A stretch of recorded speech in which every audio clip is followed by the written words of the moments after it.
The story of today unfolded in Singapore in 2016. We all know that Singapore, though small, is incredibly beautiful and impeccably clean. In the heart of Singapore lies a place known as Gardens by the Bay, a natural park spanning 250 acres. It's a paradise for nature enthusiasts and garden lovers. Here you can see 18 super trees reaching up to 50 meters in height. Since opening to the public in 2012, it has garnered numerous awards. However, in July 2016, an unusual incident occurred right in this garden.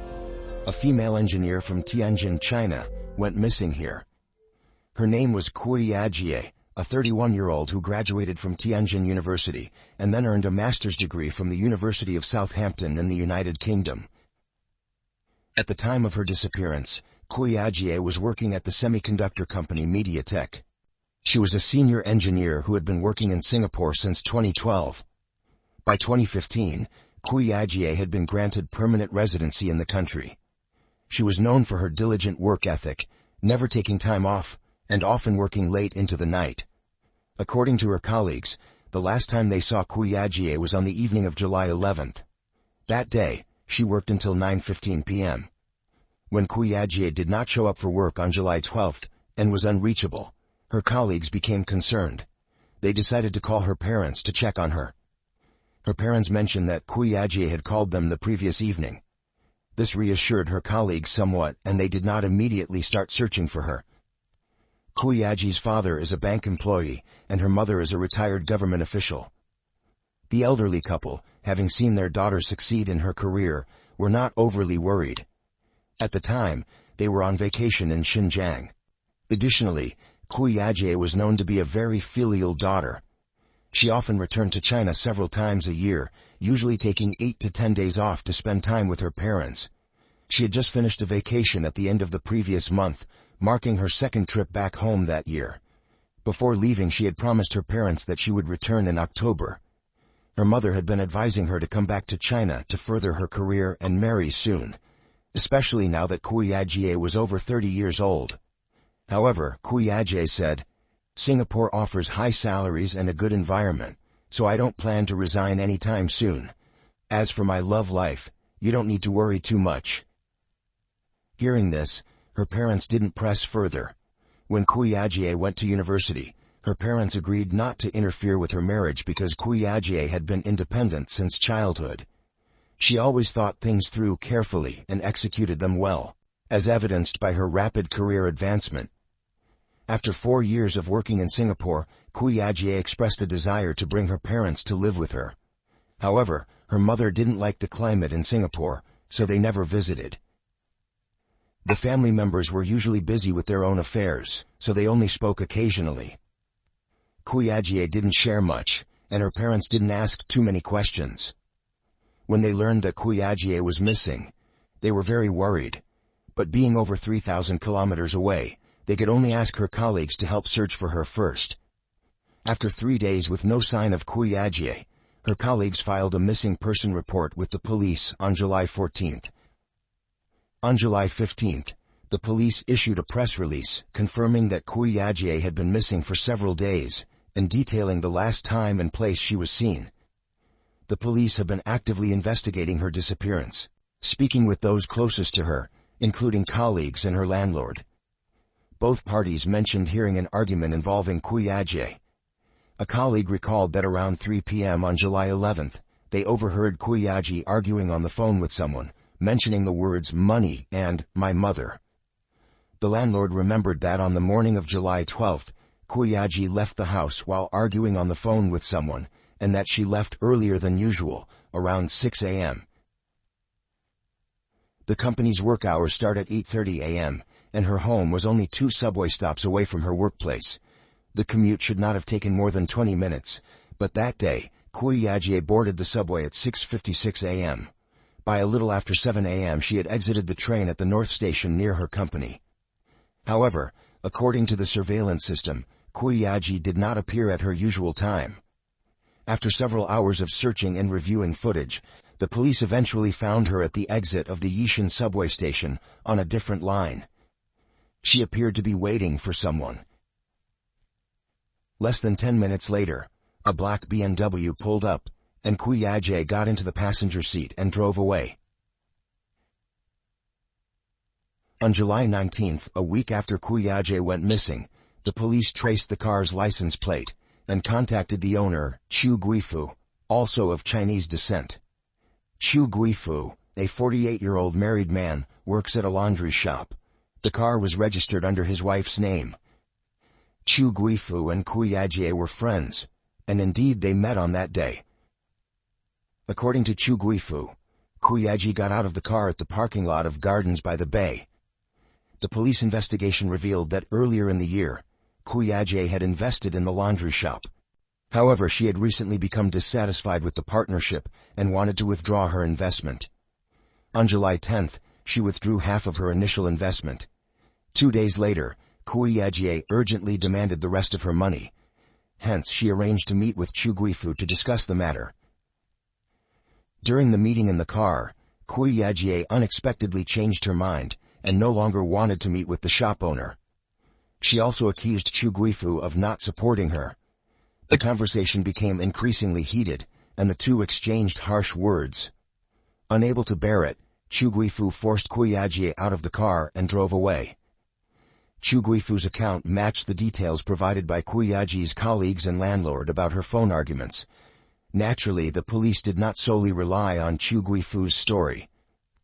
Let him take the police to the parking lot for inspection. Here, the problem was discovered.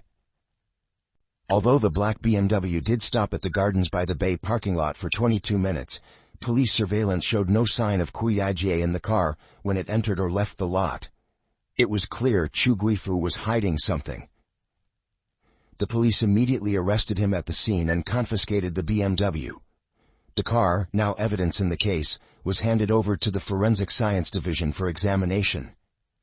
Based on the national judicial system, Chu Guifu had a criminal record, having been convicted of fraud in 2004 and 2011, serving a total of 22 months in prison.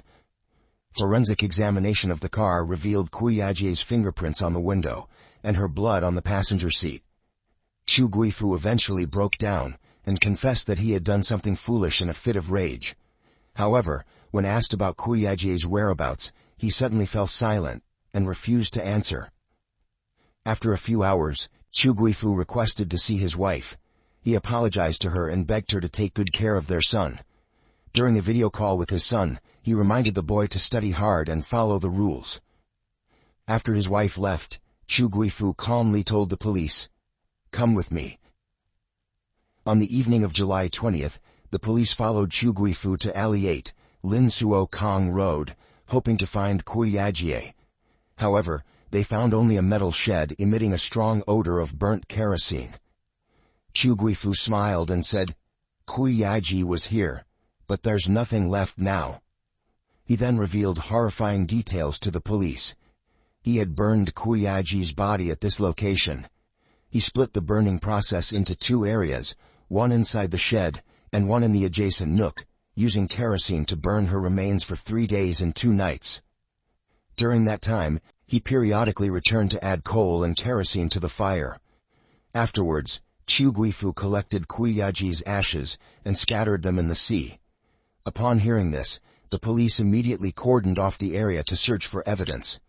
By the morning of July 21st, more than 20 officers, along with sniffer dogs, focused on the area where Chu Guifu had destroyed the evidence.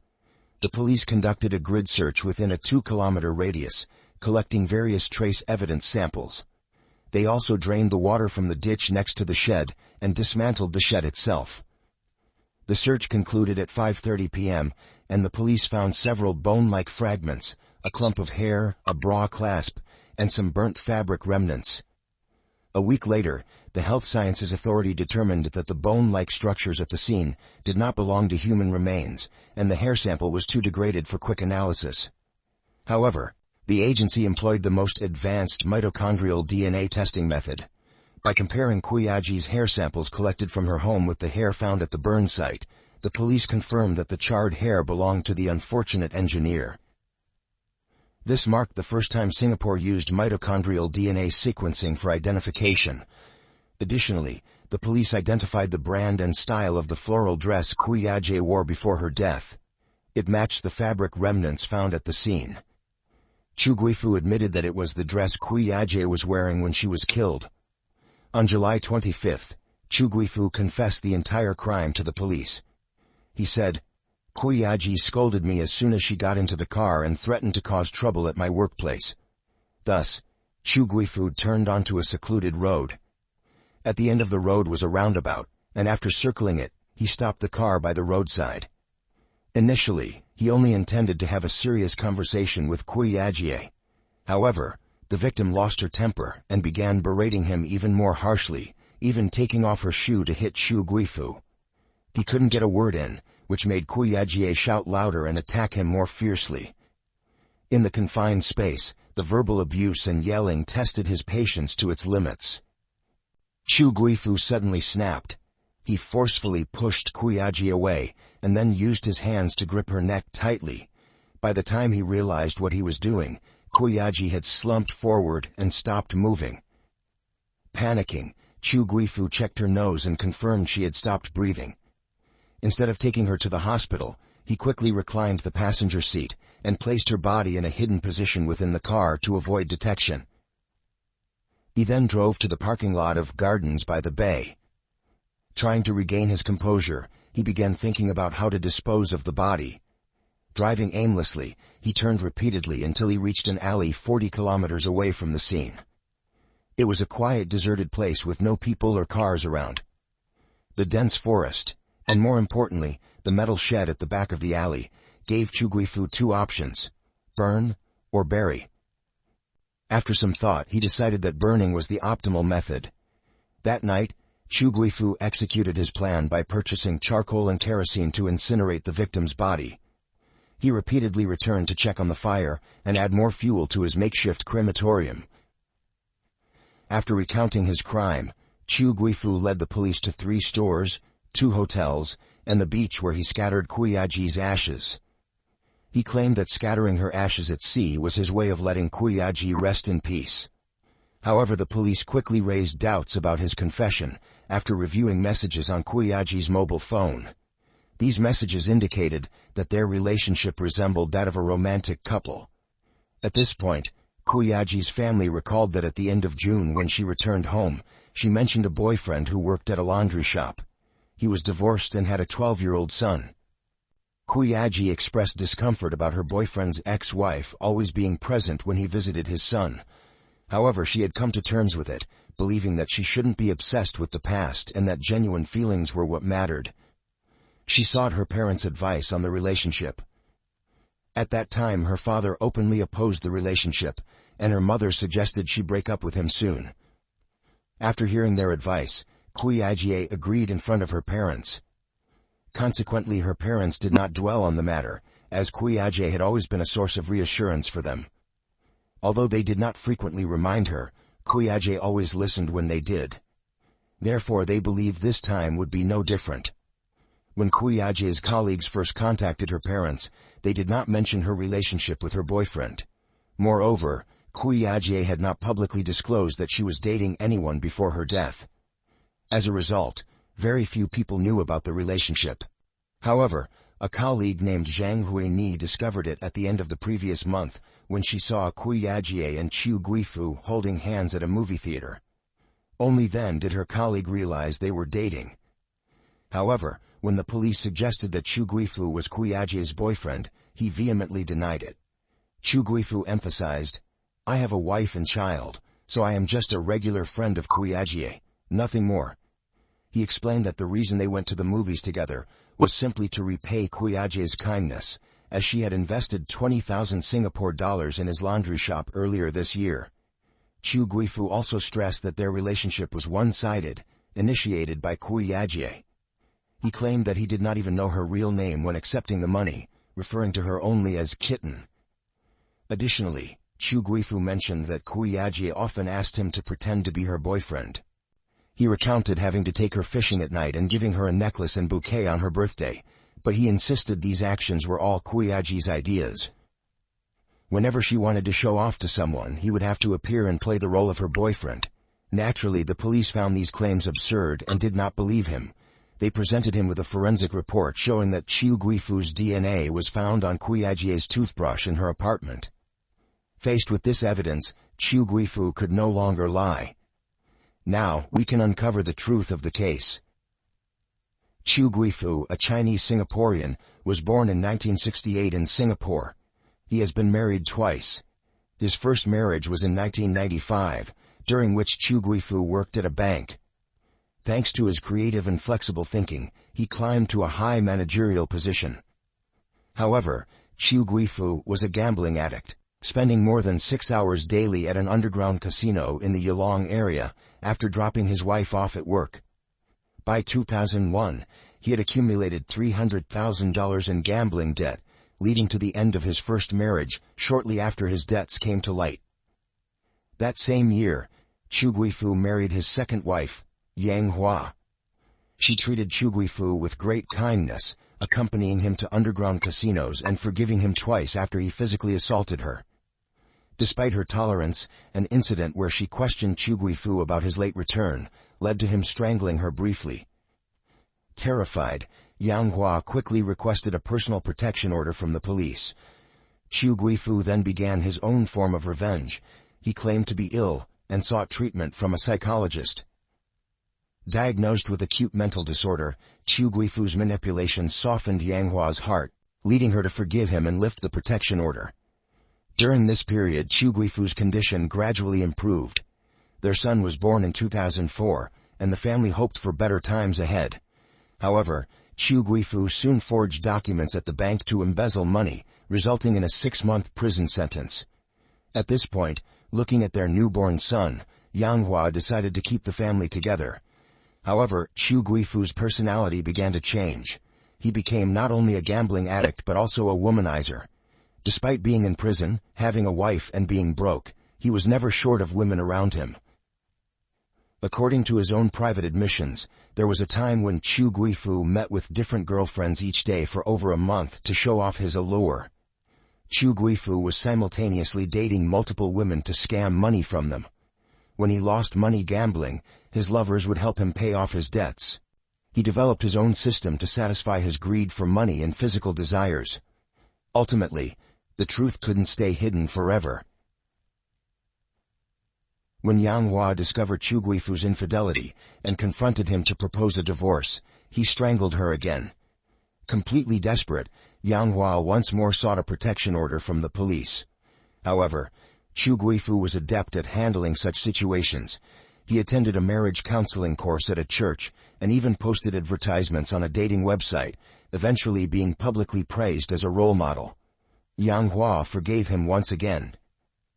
Nevertheless, Chiu Guifu couldn't stay restrained for long and continued his infidelities. Eventually, trouble struck. In 2011, one of his lovers approached Yang Hua to demand money, exposing Chiu Guifu's fraudulent activities once more. However, Chiu Guifu could not maintain this facade for long. He grew more confident and began spending money recklessly. Gradually, Chiu Guifu fell behind on his car payments and monthly expenses. Consequently, he reverted to his fraudulent ways. In 2014, he started flirting with women everywhere, presenting himself as a wealthy single man who owned a laundry shop. He used these lies to deceive multiple women. Chiu Guifu justified his actions by saying, "I'm schizophrenic. How could I control myself?" From 2014 until his arrest, he dated several girlfriends simultaneously, with Kuijie being one of them. He would spend time meeting his girlfriends, maintaining multiple relationships in a busy schedule. In October 2014, he began scamming people by selling fake shares of his laundry shop. Chiu Guifu conned Zhao Shuilan out of 10,000 Singapore dollars. In 2016, he swindled Karen out of 30,000 Singapore dollars with a similar investment scheme. Earlier that year, he also deceived Kuijie into investing 20,000 Singapore dollars in the laundry shop. Zheng Hong was his last victim, losing 9,000 RMB. Besides these girlfriends, Chiu Guifu also scammed a young couple out of 15,000 Singapore dollars. Eventually, these victims started noticing inconsistencies and red flags. These individuals demanded that Chiu Guifu repay the money, But he had his own way of handling the situation. Typically, Chu Guifu would lie at first, then make promises, and finally remain silent for a few days. Eventually the matter would fade into oblivion. However, there was one exception: Kui Yajie. Their meeting was quite accidental. In December 2015, Kui Yajie was trying to win back her ex-boyfriend. She chased him to his apartment but was rejected, leading to her crying loudly, which attracted the attention of the security guard and Chu Guifu, who lived nearby. This incident showed that Kui Yajie was also a faithful woman. Chu Guifu quickly intervened, telling the guard that Kui Yajie was his friend, which led the guard to leave. He then offered to drive Kui Yajie home. During the drive, he deliberately mentioned that he was a businessman and currently single. This left a good impression on Kui Yajie. Before parting ways, he seized the opportunity and said, "You are a good woman. If someone doesn't appreciate you, that's their loss. Would you consider being my girlfriend?" Although Kui Yajie did not agree immediately, she felt comforted. She gave Chu Guifu her contact information. Later, friends of Chu Guifu warned her not to get involved with a man who would invite a stranger to be his girlfriend, but Kui Yajie paid no heed. After a month of interaction, she accepted Chu Guifu's proposal at the beginning of 2016. Chu Guifu then tricked Kui Yajie out of 20,000 Singapore dollars under the guise of an investment, after which his attention towards her noticeably waned. His responses to her messages became sporadic, sometimes not seeing her for a week, which made Kui Yajie suspicious. She searched Chu Guifu's name online and discovered that he was married, which was a real shock for her. For Chu Guifu, dealing with a suspicious girlfriend had become routine, as he had handled such situations many times. Through sincere and serious explanations, he convinced Kui Yajie that he was spending less time with her because he needed to be with his 12-year-old son, fulfilling his responsibilities as a father. This image of a devoted father was something Chu Guifu had deliberately crafted. Surprisingly, after hearing this, Kui Yajie was deeply moved and even expressed a desire for them to have a child together. She believed that having a child would allow Chu Guifu to spend more time with her. This desire was confirmed by Kui Yajie's close friend. In May 2016, Kui Yajie even underwent a minor surgery to prepare for pregnancy. However, Kui Yajie's kindness did not elicit genuine affection from Chu Guifu. The time he spent with her continued to dwindle. On June 11, 2016, Kui Yajie demanded that Chu Guifu repay her money. He immediately began lying, promising to spend more time with her and saying they would be together one day each week, asking for one last chance. Unsurprisingly, this temporarily resolved the financial crisis. On June 30th, the first night Kui Yajie returned from her vacation, Chu Guifu quickly invited her to see a movie with him. It was at this time that his colleague Zhang Huini spotted them together. On July 7th, while browsing Chu Guifu's social media profile, Kui Yajie noticed a female account appearing frequently. She clicked on the profile and was shocked to see a family photo with Chu Guifu as the man in the picture. The owner of this account was Chu Guifu's official wife. Yang Hua was the woman in the photo, and the young boy looked very much like their son. After seeing this, Kui Yajie became furious and left a comment on the photo. "You are divorced. Stay as far away from her as possible." However, after calming down, she began to waver in her thoughts. Reflecting on the past few months, she realized that Chu Guifu had spent very little time with her. If he wasn't working, he was with his son and ex-wife. She started to reconsider Chu Guifu and asked him about the investment she had made at the beginning of the year. At that time, she trusted Chu Guifu, believing that he was divorced and gave him money to invest in gold. She had borrowed 20,000 Singapore dollars from her parents to give to her boyfriend. But now, Chu Guifu wasn't answering her questions. It dawned on Kui Yajie that she had been deceived by a con artist. This time, no matter what he said, she wouldn't listen. She shed her previous mild demeanor and firmly demanded that Chu Guifu repay her. Meanwhile, Chu Guifu was also facing trouble with his wife. Yang Hua began to suspect who Kui Yajie was and whether her husband was cheating again. This situation made him very anxious and stressed. He was still in debt, and the family's BMW was 2 months behind on payments. Unsure of what to do, he decided to try borrowing money from his other girlfriends. Chu Guifu contacted one of his girlfriends who had returned to China, and Zhang Hong quickly transferred money to him, but it was only 50,000 RMB, equivalent to just over 9,000 Singapore dollars, still half of what he needed. The 3 remaining girlfriends all refused. Feeling utterly desperate, Chu Guifu even sent a message to an ex-girlfriend he had broken up with a year earlier, but received no response. On July 10th, Kui Yajie continued to pressure Chu Guifu, and a colleague overheard their loud phone conversation, which lasted 25 minutes. By July 11th, part of the money Chu Guifu owed Kui Yajie was still unpaid. She worried that her money would vanish. Early the next morning at 5:38 a.m., Kui Yajie informed Chu Guifu that she would visit the laundry shop where he worked to see him. She made 7 calls, but no one answered. When Chu Guifu finally responded around 6 a.m., Kui Yajie, unable to contain her anger, said, "I will go to your boss, and the whole world will know that you are a blatant scammer."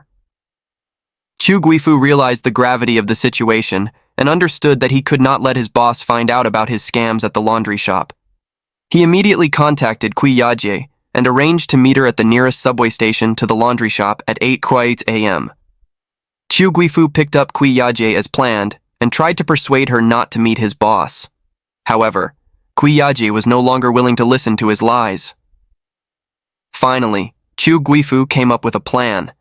He turned into a narrow alley, pretending that the car had broken down.